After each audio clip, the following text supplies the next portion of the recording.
Good morning, everyone. Welcome to Monday and a new week. And aren't we just sad to see yet another month is slipping by? But we are approaching a long weekend and Easter. And so I hope that that is something that you are all looking forward to. I know I am. But this morning I have a new devotional, and it's again on a spiritual discipline. And so this morning I am going to share what the women are learning about on the spiritual discipline of silence from their Bible study called Enjoying Jesus 12 Experiences to Draw You Closer. Now, silence is one of those disciplines that's lesser known and understood. But as the ladies and I are finding out, it is absolutely no less important. And we have to think about what's going on in the world around us. We live in what is easily the noisiest time ever in history. Technology is all around us, buzzing. It's with us 24/7 if we let it. It's making noise basically a part of every waking hour. And also, our world is about speed, moving fast, quick turnarounds and deadlines, and urgency to so many things, and trying to jam as much as we possibly can into our days. Work hard, play hard, but always about go, go, go. And the same goes for our brains that are always firing with everything that needs to be done. We just can't stop what's buzzing around in our heads. It's quite frankly sensory overload. We also live in a world that is all about instant gratification, where there is a great lack of impulse control.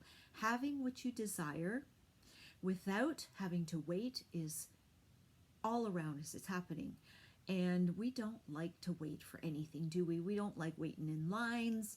We want everything fast. There's so much rage out there because of the lack of self-control.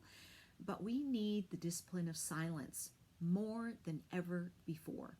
And so here is what the ladies have been learning about on this discipline of silence.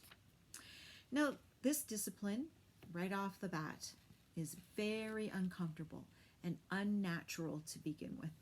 It's hard to be still, to be silent, because we don't know what to do with ourselves. And to do this as well before God, it is a process, one that we need to embrace, one that we need to choose to do. Have a quiet posture before God and disconnect from the noise, the physical noise that is all around us, but also from the mental noise in our minds, to settle our spirits and drop us down quite a few notches, to slow us right down and to drop our guard. A few minutes to start is ideal, just to start to get it into practice, and then continue to build by adding a few more minutes at a time. And of course, we need to ask the Holy Spirit for the help that we need. We can't do this one without Him. As a matter of fact, we can't do anything without Him. Also, by including the discipline of silence in your spiritual life, you will have regular opportunities to practice self-control, to be quiet when you would much rather talk is something that we need to put practice to. Self-control is much like a muscle. It needs to be exercised to build it up. But in practicing, it will become more natural to do, and it'll be something that you'll want to incorporate in.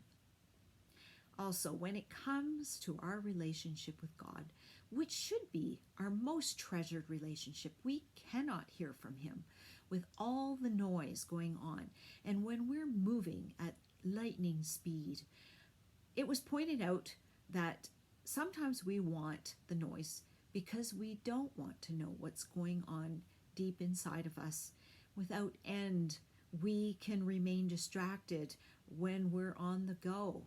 And so we really don't want to do that. But Psalm 62, verse 5 says, "For God alone, O my soul, wait in silence, for my hope is from him." Silence provides much needed space for our souls to breathe, to allow the Holy Spirit to bring things to our attention, which could be guidance and direction or something that we have been ignoring or unaware of. These will be challenging, painful moments, but all worthwhile, and they will include confessing sin in order to have freedom and healing, to find rest, peace, joy, and of course, a closer walk with God himself. As well as we wait in silence, we have hope, as the psalmist says, because that hope is grounded in God alone and in who he is. It's a time of honesty and a time of being fully known and fully loved by God. It's a time that also reminds us that God is still God and we are not. As with all of the spiritual disciplines, it's a time when your heart will be realigned with God's, and it will result in a powerful transformational work in your life, sanctification work. Ecclesiastes 3 verses 1 and 7 say, "There is a time for everything, and a season for every activity under the heavens, a time to tear down and a time to mend, a time to be silent and a time to speak." Think about yourself today. If everything is moving too fast, or you're losing track of days or perspective on life and what you're doing, or wondering why you're doing what you're doing, being silent before the Lord might be just what you need to do. You have nothing to lose and everything to gain. And oh yeah, this Bible study, it reminds us, as with all of the spiritual disciplines, their power is in their practice. One of our Bible study verses is John 10:10. "The thief comes only to steal, kill, and destroy. I came that they may have life and have it abundantly." And I pray that you will desire what God is desiring for you, that abundant life. But it has to start with making best choices, good choices, and God points us to those choices. So on that note, I hope you will consider this particular discipline and have yourselves a great week. And we look forward to seeing you again next Monday. Take care. Bye for now.